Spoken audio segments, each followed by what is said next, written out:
Let's just jump right into this, man. How long have you been in the business and what got you in? Awesome, man. Hey, I appreciate it. It's awesome to be on, and I love sharing my story because this has been a life-changing journey for me. Real estate was something that I really had not considered. So just when it comes to how long I've been in the business, 10th month right now. So this has been a wild ride. I was coming from a background after graduating college. I had a little bit of consulting experience for 3 years, working as a market research consultant. Then spent my next year and a half working with a custom home builder. Obviously, that's a funny transition in there. It was a relationship-based change, and I got into an industry I knew nothing about with custom homes. So I'd never considered real estate. I'd never considered any sort of custom home building. Honestly, I didn't even know that people built custom homes. I just knew nothing about homes. I'm serious. And got into that and learned from some of the best here in Cincinnati, custom home builders, and really fell in love with the industry, fell in love with working with clients, but realized that new construction wasn't necessarily my thing. And due to a number of circumstances there, decided, wow, I now have this consulting skill set from my background, and with a design eye, with the ability to work with clients and be a good communicator. And on top of that all, even just having the ability to understand branding and consulting. And what is it you're doing in real estate? You're consulting for people. You're asking the right questions about homes, which was my second job there that gave me that experience and allowed me then to dive in full time as a real estate agent. I think for a long time, I wanted to run and operate my own business. I never knew what that looked like. What are you going to do? Open up and franchise a McDonald's. So the ability to jump into something that was preset, and I was understanding, okay, this is a role that people succeed in, but I'm allowed to do it with my flair and my spin. So the last 10 months, I can say with certainty, have been the best of my career life, have been completely life-changing from a financial perspective, from a freedom of schedule perspective, and from enjoyment and fulfillment and getting people into homes. Just can't think of a better job, man. 100%, man. I get that. And, I find that real estate's one of those careers that you just kind of find your way into it, and you can come into it from any direction. So it's kind of cool that you went from consulting, had some time with a new home builder or custom home builder, and then that kind of segued you into real estate. So you said you've been in the business for 10 months. What was it? June of 18, right? Yes, sir. Yes, sir. So tell me, since June of 18, just for reference point, so anybody watching or listening to this can kind of find out what you've done in that 10 months. Tell me a little bit about your production so far. So obviously when you first get into it, things are a little bit slow. So I was fortunate. I had a closing within my first month. And I can just tell you right now, having some people that right off the bat are willing to trust you and dive in and say, hey, we know you're new in this industry, but we believe in you. Was huge for me, and that propelled lots of referrals and lots of just established trust up front. So I've been blessed to close at the end of this month. I'll close my 18th deal there in 10 months, and I'll be about $3 million, just over $3 million in production. Wow.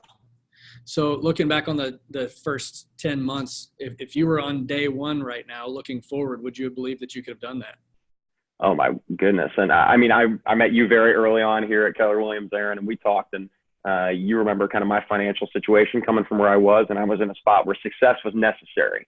It was not an option. And that's a big thing. I know some people get into real estate part-time, some dive in full-time. There was no game of chance here of, I wonder if I'll like this. It was, I must succeed at this and I must make money because I was at a spot where I needed to do that. And it's been a humongous blessing. And the answer is no. I can't believe the amount of income, the amount of freedom, and the amount of joy I've gotten out of this job so far in 10 months. Well, so, and, you're somebody, like when you jumped into the business, like you said, you were in a situation where success was not an option. Right. From my seat in the stands watching you were very coachable, right? So I could see that whatever somebody told you to do that's worked for somebody else, it's like, well, you know what, if that works, I'm going to do it. Right. In your words, looking back on the last 10 months, what would you say is the biggest contributor to your success? You know what? It's kind of funny, and this is for me, and this changes a little bit for people who are maybe outside of the market where they grew up in or the market where they've established themselves with relationships. The biggest contributor to my success now has been the first 25 plus years of my life. It's been the relationships that were already established, the trust in who I am as a high integrity person and trustworthy in my business and in my personal life and in my spiritual walk, and the things that have established who Danny Barron is has allowed me to push into the real estate market, maintain that respect level with my peers and with people older than me, to be able to have that trust. And you can't really go back and change stuff. And I'm really blessed to look back and say, you know what, I think I represented myself well early on. and even just post-college in my first couple career paths there and job changes to the point now where it's digging into those relationships that have already been established and people are willing to stamp their name on yours and say, yes, you should work with this person. And those referrals go so far for me. You can't succeed in this industry on your own. You have to be someone who is willing to work with and keep other people's best interest in mind. And it's been a humongous blessing, seriously, just to have people willing to say, yes, that's a person that you can trust. 100%. Yeah. And it was fun to watch that too, because, we see a lot of agents get into the business brand new and they're starting cold because they've not had any leadership positions in any part of their life. You've had leadership in sports organizations, your church, you've Right. been a leader and people have looked up to you and somebody who to follow. And that's what our clients are truly looking for. They're looking for somebody that they can just grab onto and you're going to show them the way. Right. So, another question kind of to piggyback off that is, what habits are you using every day in your business to push yourself forward? Great question. And I actually shared with a group of students yesterday about personal brand and understanding that everything you do in real estate has to do with your personal life, and everything in your personal life has to do with real estate. I can just tell you right now, one of my habits is not going to be putting out a negative vibe, right? Like, I'm never going to post something on the internet that is an inappropriate joke or something about how work is just so hard today, or my life is just in shambles, or people cannot trust somebody who's putting out a negative connotation of taking their personal brand and tainting it. Your business brand is your personal brand. So for me, the consistency in utilizing the tools that we have in 2019, LinkedIn and Facebook and Instagram, I never thought I'd see the day where I could tell you with a straight face that Facebook and Instagram made me $50,000, right? But that's the case. That's where we are. And hopefully that number escalates from there. But when it comes down to it, it's the practices of consistently being in front of people. But I've made a decision early on. I'm not going to be an annoying salesperson. I'm not going to call and bother people. I've instead chosen the route of throwing event-based marketing. So with my events, if I'm going to call somebody or send somebody a text or an email or an invitation or even a big Facebook blast, it's going to be an invitation to an awesome event that I want people to come to and hang out. That's going to build my brand. It's not going to be approaching somebody I haven't talked to in 3 years and basically crawling up to them and asking for a lead. Hey, do you know anybody that's looking? That's not a bad question in the right context, but I will never be the salesperson that's calling people to annoy them. That I think would personally ruin my brand. I know it works for some people and some people love cold calling.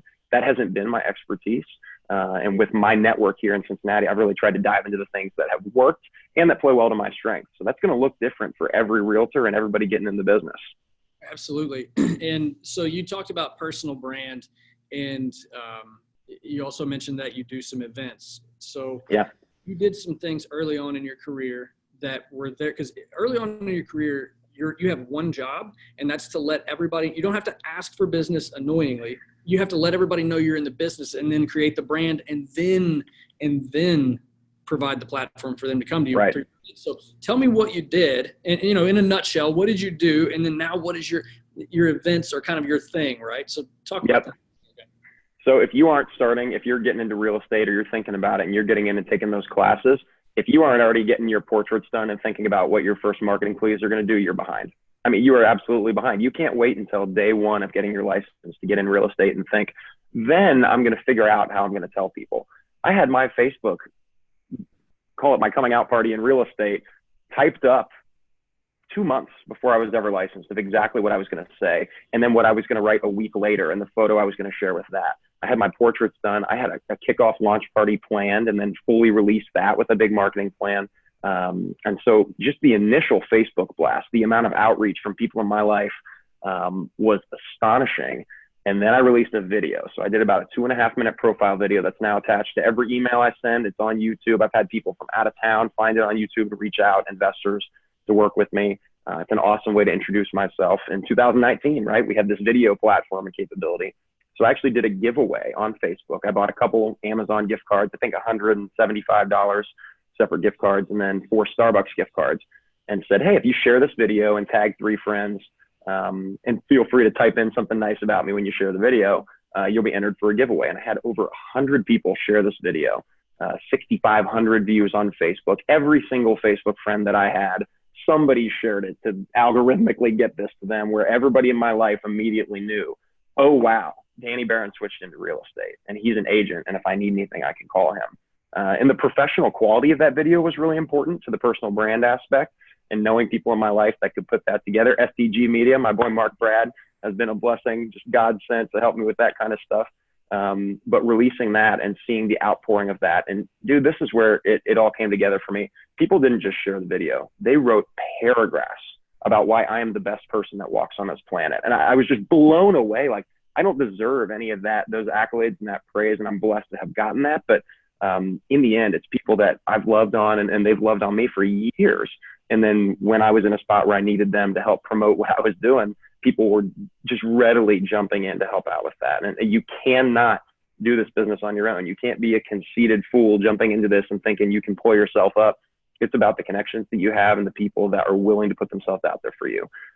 So with that video release and then a launch party, which was marketed pretty heavily on Facebook, had 175 people come out to that. You better believe every event I'm throwing, you're taking photos and videos and tagging everybody to make sure the whole world knows what happened. If they missed out, they should be at the next one. So from there, I did a Thanksgiving pie giveaway event. We had 75 people come out to that. And then actually a trampoline park event just finished about a month ago and had 150 people come out to that. So I've got my next event here coming up in the works. So we'll have some releases on that here soon. I've bought some tickets already, so things are happening. I'm excited to continue to market and push those on social media, as well as reaching out to people and making sure that I'm offering some fun, free stuff for people, you know? So you mentioned cold calling earlier, and that is some agents, that's their number one way to get business. Right. You haven't made a cold call since the first cold call, as far as I'm concerned. Like you tried it because people said, yeah, it works. And you were like, hold on a second. This is not my why. This is not why I'm doing it. And just quick, really quick though, you built a brand, you engage people on social media. Have you ever once on social media or in person at one of your events asked somebody, send me somebody who wants to buy, sell, or invest in real estate? Or have they just naturally like, hey dude, you'll be a great fit with these people? Like talk a little bit more about what it's like when you get that referral. It's not asking for it, right? Right. It's that established trust of people that are excited to give you a referral. And when I see somebody that is willing to put me out there as, hey, this is the person you need to work with, and it's happened consistently, and it blows me away every time. But I think as far as I've gone is maybe at the end of a closing post on Facebook, if I've got a photo with clients and I'm saying, hey, we bought this house and it went great, I might throw at the bottom, hey, if you know anybody that's looking to buy, sell, or invest. But I'm never going to call somebody for that purpose. That's a quick reminder just to tell somebody, hey, if they even get that far in the post, it's Facebook, right? You're probably not reading all that. You saw the picture and scrolled by. But if somebody does see that, just a reminder that my business is based on people being willing to stick their neck out for me. Quick cold calling story. I cold called. It was probably, I think I've made 6 cold calls total since I started this, and that will be all for me. Thank you. If it was probably number 4, I called somebody, and I can't make this up. He picked up the phone and he said, Danny Barron, dude, how is real estate? First thing he said. And you know what I said? That's actually why I'm calling you. He immediately shut down. Immediately. It was so awkward after that. And I was like, he asked me, and then I brought it up, and he figured out I wasn't calling as a friend. I was calling to bug him. And he immediately turned off. And I just thought, I will never do that to somebody else in my life. I actually texted him and apologized later. I was like, dude, that was not my intention at all. Like, you're my boy. It was just awkward. I will not deal with that, especially when there's a business level here that is based on relationships. And here's my thing, Aaron. I'm going to let everybody in my life know what I'm doing. And if they want me to be their realtor, that's awesome. I am here. And if they don't want me to be their realtor, more power to them. I hope they find an awesome house with another realtor. I don't need everybody. I can't have 100% market share. I want to work with the people that want to work with me. Even when it comes to consistently following up and annoying people with phone calls with leads that you've had that come in, man, I want to work with the people that are excited to work with me. And when it comes to somebody having to sign an agreement saying, hey, we want to work with you, I want them to be excited about that. I don't want it to be, this guy bothered us enough where we're going to work with him, right? So that's kind of where I've fallen on that scale. And I've been blessed again with the network here in the Cincinnati area and the people that have trusted me to do that. I know that might not work for everybody. For some people, there's going to have to be a level of marketing and cold calling and money put into it. But man, Facebook and Instagram are free, baby. And it's been awesome. 100%. Absolutely, man. So yeah, and Facebook, like you said, it's free. And it's about staying top of mind, and it's not invasive at all, as long as you do it the right way that we're doing it. We're going to change gears for a second. I want to there's people who are going to be listening to this and watching this who haven't made the choice to get into real estate. And there's a lot of surprises, right? When you get into real estate, there's a lot of things that's like, wow, I didn't see that one coming. What are some of the big surprises that you encountered after you got into real estate? There is definitely a level of, even having been in new home construction, I was aware of like, oh, you have this percent efficient furnace and you have these kind of walls and this kind of flooring.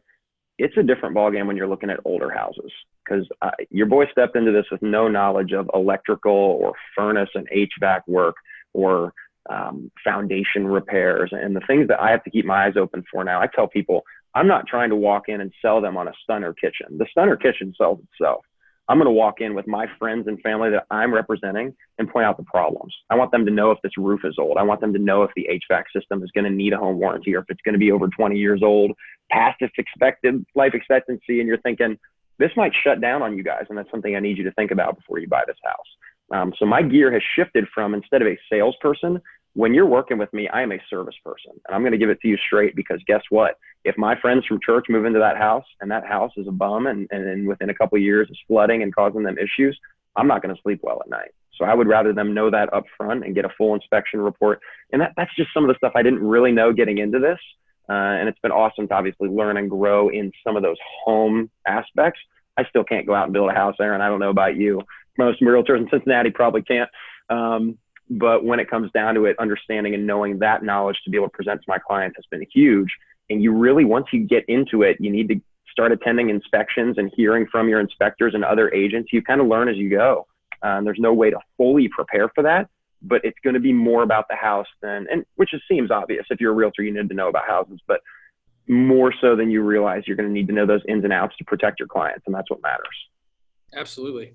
So what advice, if you could give advice to somebody who's getting into the real estate business, or that just started, or maybe taking their classes or something like that, what advice would you share with them? Great question. I'm going to go two routes here, because there's two different types of people that I view and see that getting into real estate. If you're not from the area, or you are not ready to commit to full time in real estate, and you're kind of figuring out if this is going to be for me and you want the training, I think joining a team is an awesome opportunity. I think you can join in with somebody who knows what they're doing. They can train you up. They can start to give you and feed you clients, because you're not confident, especially if you're not from the area where your business is going to come from. You don't want to spend thousands of dollars on marketing. You don't need your name on face on a billboard when you don't know what you're doing yet.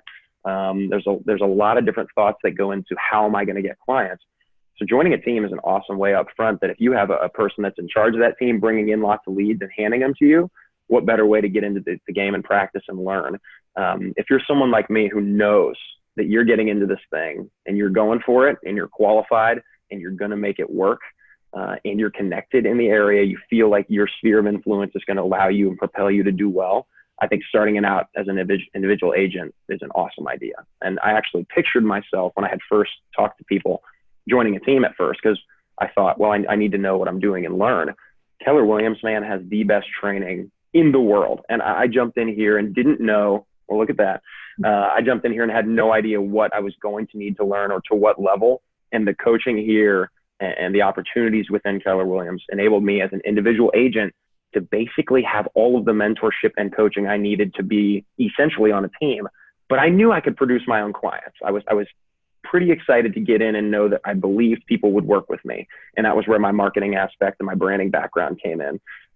So what I would say is, if you're feeling like you can produce enough people, enough leads generated, that jump in on your own, and there is training and coaching to get you where you need to be without building up someone else's brand on a team that you're eventually planning to leave anyway.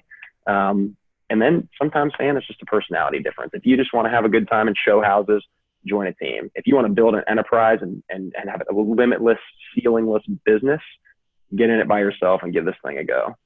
Awesome. Cool. So coming in for a landing here with the last couple of questions. What is your favorite business or real estate book? Good question. I'm going to pick one of each, if that's all right. Within real estate, The Millionaire Real Estate Agent is just untouchable. It just lays out the exact foundation of what you need to do to be successful, to grow. They're continuing to update it. Gary Keller is the mastermind behind that, and it's just the blueprint for real estate success across all brokerages, across the industry. It's just known that that book is the Bible for real estate. And I've seen that play out in a lot of ways, and you take some of that and you adjust it to be what's correct for me in 2019. I look at it a little bit differently than the lead generating maybe in that book. And again, some of it's being updated, but for me, I don't see the word Facebook or Instagram in there in the way that I use them, but you can look at the touches in the program essentially to say you need to be interacting with your sphere this many times or have this many touches with them, and make that your own. So taking that as the basis for the way I've built my business was huge. My business book would be Rich Dad, Poor Dad. That book took my mindset so far from I need to have a 9-to-5 job to how in the world am I going to make more money than I can comprehend by investing and having a bigger mindset of being the one in charge as opposed to just working for the man the rest of my life. It's not about how much school and how much money I invest into my PhD. It's about what I'm going to go out and do. So that book pushed me beyond belief and has inspired my real estate investing future more than I can tell you as well. Man, that's so exciting. Those are two of my top 10 books. They're great, man. I know it. And just taking the initiative to educate yourself and read that kind of stuff. I mean, look at you. I mean, you're 10 months in, probably are going to be our rookie of the year this year. So I appreciate your time. If anybody watching or listening to this wants to get in touch with you, pick your brain, or discuss real estate, how do they get in touch with you? The beauty of this thing right here is that any and all numbers, emails, or messages on LinkedIn all appear on the same screen. So whatever the preference is, whether that's my phone number, 513-600-4117, my email is danny@dannybaronhomes.com. I'm on Facebook for Facebook messages, Instagram, shoot me a message, D_Baron10, LinkedIn, all the above, man. It's all coming to the same place, and I get back as quick as I can. So I'm always happy to talk to anybody that's considering real estate because this has completely changed my life. Awesome, man. Well, this has been a great first show. I can't thank you enough for your time, and yeah, get out there and let's finish off these last two months of your first year with a big bang, man. Let's get it, brother. And thank you, man. For those who don't know, Aaron is a killer, and he's been a huge influence in my real estate career so far. This guy knows what he's talking about. So awesome, man. Well, thank you for your time. I'll talk to you later. You got it, brother. See ya.